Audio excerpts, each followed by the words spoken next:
Mr. Biffo and the Important Meeting. Once upon a time there was a good boy called Mr. Biffo who was twice as erotic as his peers but only half as erotic as his arch-rival and nemesis Mr. PSB, which was still remarkably erotic considering, but still not number one, which is only to be expected. Mr. Biffo was sitting watching the television when the telephone rang and he had a telepathic tingle that there may have been a telemarketer on the other end, but in the end it was a teletwat called Terence Twat, his boss from the teletext.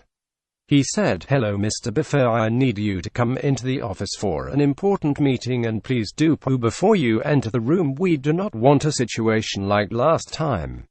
Mr. Biffo replied, "Okay Mr. Twat, I will do that and see you later for the important meeting." Mr. Biffo arrived at the offices with an empty bottom as instructed, having made sure to thoroughly wash out his colon with a wire brush and warm soapy water to make sure it was spotless and free of any possible embarrassment.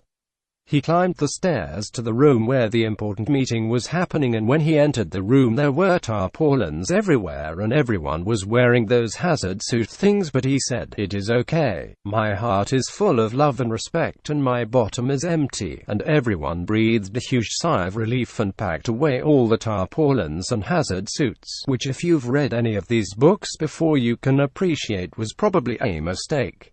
Anyway, the meeting droned on and there was all sorts of boring stuff about wanting less jokes about poo and more stuff about games which nobody wanted to hear, when Mr. Biffo reached into his bag and fetched out a perfectly formed turd, which he placed quietly on the table.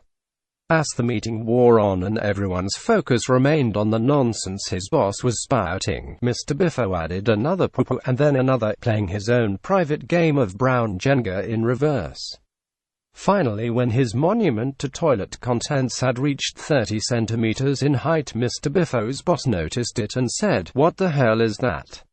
Mr. Biffo said, "It is your doom, I quit," and slammed his hand-flat palm down on the giant pile of filth.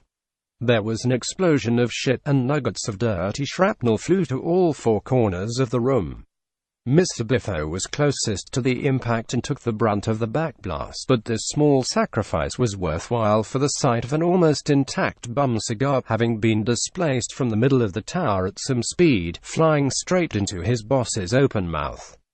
A horrified silence followed the stench of smashed feces to fill the volume of the room until Mr. Biffo said, "And another thing," and pulled down his trousers to reveal his bottom, which was fully reloaded after the big meal he ate on the way over.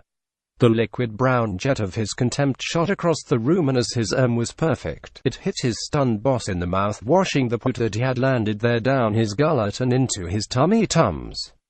Mr. Biffo said, "I feel better after that," and then he woke up because it had all been a dream, except he'd written, "Mr. Biffo rules okay" in diarrhea on the ceiling. The end.